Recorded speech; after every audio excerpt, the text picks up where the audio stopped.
तो आज हमारे पास झारखंड के जनवरी 2026 के एक हफ्ते के खबरों का एक बहुत ही दिलचस्प संकलन है जी। इसमें पुरस्कार है, खेल की दुनिया की जीत है, बड़े आर्थिक समझौते हैं और साथ ही कुछ ऐसे आंकड़े भी जो थोड़ा चौंकाते हैं। बिल्कुल। तो आज हम इन्हीं खबरों की गहराई में जाकर ये समझने की कोशिश करेंगे कि उस एक हफ्ते में झारखंड की असल तस्वीर क्या थी। आपने बिल्कुल सही कहा, ये सिर्फ कुछ खबरें नहीं है। हाँ। ये एक ऐसे राज्य की कह सकते हैं केस स्टडी है जो एक ही समय में वैश्विक मंच पर जा रहा है, हजारों करोड़ के समझौते कर रहा है और उसी वक्त उसके जमीनी आंकड़े एक बिल्कुल ही अलग कहानी बता रहे हैं। तो आज हम इन्हीं सब बिंदुओं को जोड़कर देखने वाले हैं। जी, चलिए शुरू करते हैं। चलिए, तो फिर इस कहानी को खोलते हैं। शुरुआत करते हैं एक बहुत बड़े सम्मान से। झारखंड के पूर्व मुख्यमंत्री और दिशोम गुरु के नाम से जो मशहूर है शिबू सोरेन, उन्हें केंद्र सरकार ने पद्म भूषण देने की घोषणा की। हाँ, और ये एक बहुत महत्वपूर्ण घोषणा है। पद्म भूषण मतलब भारत रत्न और पद्म विभूषण के बाद देश का तीसरा सबसे बड़ा नागरिक सम्मान है। तीसरा सबसे बड़ा? जी। और यहाँ जो बात इसे और दिलचस्प बनाती है वो ये है कि उनकी पार्टी जेएमएम, वो तो लंबे समय से उनके लिए भारत रत्न की मांग कर रही थी। यही पर मैं आपको रोकना चाहूंगी। भारत रत्न की मांग थी और मिला पद्म भूषण। इसके पीछे क्या कोई राजनीतिक संदेश है? ये एक बेहतरीन सवाल है। देखिए, इसे एक तरह के राजनीतिक संतुलन के तौर पर देखा जा सकता है। संतुलन? हाँ, शिबू सोरेन झारखंड की राजनीति के मतलब एक बहुत बड़े नेता रहे हैं, इसमें कोई दो राय नहीं है। खासकर आदिवासी अधिकारों के लिए उनका जो संघर्ष था उसे कोई नकार नहीं सकता। सही बात है। तो उन्हें पद्म भूषण देकर केंद्र सरकार ने उनके योगदान को एक राष्ट्रीय मान्यता दी है। लेकिन भारत रत्न ना देना ये शायद इस बात का भी संकेत है कि उनकी राजनीति पर, खासकर उनके शुरुआती आंदोलनों पर राष्ट्रीय स्तर पर अभी भी एकमत नहीं है। अच्छा, तो ये सम्मान भी है और एक तरह से एक लाइन भी खींच दी गई है। बिल्कुल, एक सीमा रेखा भी। ये जानना भी जरूरी है कि उनसे पहले झारखंड से सिर्फ 3 और लोगों को ये सम्मान मिला है: शैलेश कुमार बंदोपाध्याय, महेंद्र सिंह धोनी और करिया मुंडा। जी। तो ये वाकई एक बहुत खास क्लब है। हाँ, और सम्मान की ये जो कड़ी है वो यही नहीं रुकती। अच्छा। इसी हफ्ते पाकुड़ जिले के जो उपायुक्त हैं मनीष कुमार, उन्हें राष्ट्रपति ने बेस्ट इलेक्शन डिस्ट्रिक्ट अवार्ड से सम्मानित किया। वाह! तो एक तरफ राजनीति के इतने बड़े नेता को सम्मान और दूसरी तरफ जमीनी स्तर पर काम कर रहे एक प्रशासक को। जी बिल्कुल। और ये कोई रूटीन चुनाव करवाने का काम नहीं था। नहीं, ये पुरस्कार मतदाता सूची को एकदम सही तरीके से अपडेट करने और उसमें जो विशेष संशोधन होते हैं उन जैसे मुश्किल कामों के लिए था। ये असल में जिला स्तर पर उस प्रशासनिक क्षमता को मान्यता देता है जो लोकतंत्र की नींव को मजबूत करती है। और इसी में एक और सम्मान शिक्षा के क्षेत्र से भी आया। हाँ, रांची के कैमरन पब्लिक स्कूल की डायरेक्टर परमजीत कौर को ग्लोबल प्राइड ऑफ इंडिया पुरस्कार मिला। राजनीति, प्रशासन और शिक्षा, ये तीनों पुरस्कार दिखाते हैं कि अलग अलग क्षेत्रों में जो व्यक्तिगत नेतृत्व है उसे पहचान मिल रही है। ये दिलचस्प है कि ये तीनों ही पुरस्कार व्यक्तिगत उपलब्धियों के लिए हैं। क्या राज्य के संस्थानों को भी ऐसी पहचान मिल रही है? ये एक महत्वपूर्ण सवाल है और शायद इसका जवाब हमें आगे की खबरों में मिलेगा। चलिए देखते हैं कि खेल के मैदान पर तस्वीर कैसी है। तो खेल के मैदान पर आते हैं। यहाँ भी कुछ व्यक्तिगत और कुछ राज्य स्तर की सफलताएं हैं। जी। झारखंड ने पहली बार 60वीं राष्ट्रीय क्रॉस कंट्री एथलेटिक्स चैंपियनशिप की मेजबानी की। ये तो किसी भी राज्य के लिए एक बड़ी बात होती है। बहुत बड़ी बात है। ये आयोजन रांची के नामकुम आर्मी ग्राउंड में हुआ। 35 टीमें थीं, 772 एथलीट। वाह! जब कोई राज्य इतने बड़े राष्ट्रीय आयोजन की मेजबानी करता है तो इसका असर सिर्फ खेल तक नहीं रहता, या राज्य के इंफ्रास्ट्रक्चर को, उसकी मैनेजमेंट क्षमता को दिखाता है। रेलवे स्पोर्ट्स प्रमोशन बोर्ड ने खिताब जीता, लेकिन असली विजेता था झारखंड था। और इससे स्थानीय प्रतिभाओं को भी एक प्रेरणा मिलती होगी जब वो देश के बेस्ट एथलीट्स को अपने सामने देखते हैं। बिल्कुल, खासकर आदिवासी क्षेत्रों में जहां प्रतिभा तो है, ऐसे आयोजन एक चिंगारी का काम कर सकते हैं। अब बात करते हैं व्यक्तिगत उपलब्धियों की। रांची की पायल कर्मकार ने मकाऊ, चीन में हुई पहली अंतर्राष्ट्रीय योगासन चैंपियनशिप में स्वर्ण पदक जीता। ये तो कमाल है। योग में अंतर्राष्ट्रीय स्वर्ण पदक, मतलब ये उस धारणा को तोड़ता है कि झारखंड का मतलब सिर्फ हॉकी और तीरंदाजी है। यही तो इसकी खासियत है। ये एक अंतर्राष्ट्रीय मंच था। 21 देशों के 120 से ज्यादा एथलीट थे। 21 देश? जी। और उस मंच पर ट्रेडिशनल कैटेगरी में गोल्ड मेडल जीतना, ये दिखाता है कि योग जैसी विधा में भी झारखंड की प्रतिभाएं चमक रही हैं।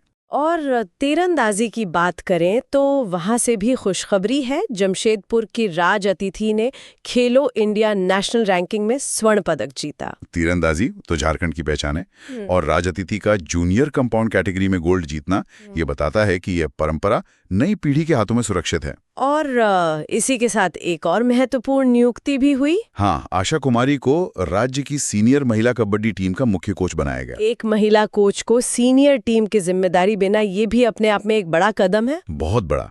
आशा कुमारी खुद एक राष्ट्रीय स्तर की खिलाड़ी रही हैं। उनका अनुभव नई पीढ़ी के लिए बहुत काम आएगा। ये सिर्फ एक नियुक्ति नहीं, एक रोल मॉडल बनाना है। तो हमने पुरस्कार देखे, खेल के मैदान पर सफलता देखी, लेकिन अब उस क्षेत्र की बात करते हैं जो इन सब का आधार है, अर्थव्यवस्था।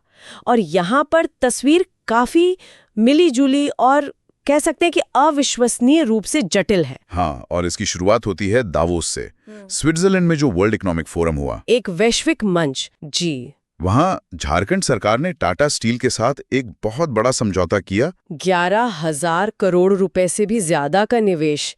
ये तो बहुत बड़ी रकम है। लेकिन ये निवेश है किस चीज में? ये निवेश है new age green steel technology में, और यही इस खबर को भविष्य की खबर बनाता है। एक मिनट, ग्रीन स्टील, ये सुनने में काफी तकनीकी लगता है। आसान भाषा में इसका मतलब क्या है? जरूर, आसान भाषा में कहें तो स्टील बनाने का जो पारंपरिक तरीका है उसमें बहुत ज्यादा कोयला जलता है और उससे भारी मात्रा में कार्बन डाइऑक्साइड निकलती है, जो पर्यावरण के लिए खराब है। बिल्कुल। ग्रीन स्टील टेक्नोलॉजी इस प्रक्रिया को बदल देती है। इसमें ऐसी तकनीक का इस्तेमाल होता है जैसे हिसारना या ई स्मेल्ट, जिसमें कोयले का इस्तेमाल बहुत कम होता है। अच्छा, इसका सीधा मतलब है स्टील तो बनेगा लेकिन पर्यावरण को बहुत कम नुकसान पहुंचाकर। तो ये सिर्फ एक फैक्ट्री नहीं, ये भविष्य की तकनीक को झारखंड में लाने का समझौता है। जी, लेकिन मैं इन दो खबरों को एक साथ देखकर हैरान हूँ। एक तरफ ये 11,000 करोड़ का भविष्य का निवेश, और ठीक इसी हफ्ते भारतीय सांख्यिकी मंत्रालय का एक सर्वे आता है जो कहता है कि झारखंड में एक आम 4 लोगों का परिवार महीने भर के राशन पर सिर्फ 7,260 रुपए खर्च करता है। ये कैसे संभव है? इन दोनों में से असली झारखंड कौन सा है? यही इस पूरे हफ्ते की कहानी का सबसे बड़ा और सबसे जरूरी सवाल है। ये जो आंकड़ा है, ये झारखंड को देश के सबसे कम खर्च करने वाले राज्यों में नीचे से दूसरे नंबर पर रखता है। दूसरे नंबर पर, नीचे से? जी, ये उस जमीनी हकीकत को दिखाता है जिसे बड़े बड़े निवेश के आंकड़े अक्सर छिपा देते हैं। ये राज्य की गरीबी, कम आय और खासकर ग्रामीण क्षेत्रों में उपभोग के बहुत ही निचले स्तर को उजागर करता है। ये विरोधाभास तो मतलब दिमाग को सुन्न कर देता है। क्या इसका मतलब ये है कि ये बड़े निवेश आम जनता की जिंदगी से पूरी तरह कटे हुए हैं? यही सबसे बड़ी चुनौती है। एक तरफ ग्रीन स्टील का निवेश भविष्य की आशा जगाता है, रोजगार का वादा करता है। हाँ, लेकिन दूसरी तरफ ये 7,260 रुपए का आंकड़ा हमें याद दिलाता है कि विकास का फायदा अभी तक राज्य के एक बहुत बड़े हिस्से तक नहीं पहुंचा है। एक बहुत बड़ी खाई है। जी, चुनौती यही होगी कि इस नए निवेश से जो रोजगार पैदा हों वो स्थानीय लोगों को मिले और उनकी आय इतनी बढ़े कि वो इस आंकड़े से बाहर निकल सकें।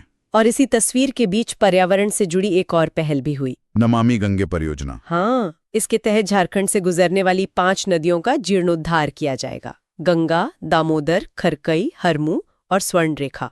तो ये ग्रीन स्टील वाली पहल के साथ मिलकर राज्य की पर्यावरण के प्रति एक नई सोच को दिखाता है ना? बिल्कुल। एक राज्य जो खनन और प्रदूषण वाले उद्योगों के लिए जाना जाता है, वो अब ग्रीन इंडस्ट्री और नदी संरक्षण दोनों पर एक साथ ध्यान दे रहा है। तो ये एक तरह से अपनी छवि को बदलने की कोशिश है, कह सकते हैं। अब कुछ और घटनाओं पर भी नजर डाल लेते हैं। भारतीय नौसेना प्रमुख एडमिरल दिनेश कुमार त्रिपाठी रांची के दौरे पर आए थे। एक ऐसा राज्य जिसकी कोई समुद्री सीमा नहीं है, वहां नौसेना प्रमुख का दौरा, इसका क्या महत्व है? इसका प्रतीकात्मक महत्व बहुत है। ये दिखाता है कि सशस्त्र बल देश के हर हिस्से तक पहुंचना चाहते हैं। उनका मकसद था युवाओं में नौसेना के बारे में जागरूकता बढ़ाना। उन्होंने विकसित भारत 2047 पर एक लेक्चर भी दिया। अच्छा, ये युवाओं को मुख्यधारा से जोड़ने की एक कोशिश है। और अंत में गणतंत्र दिवस समारोह।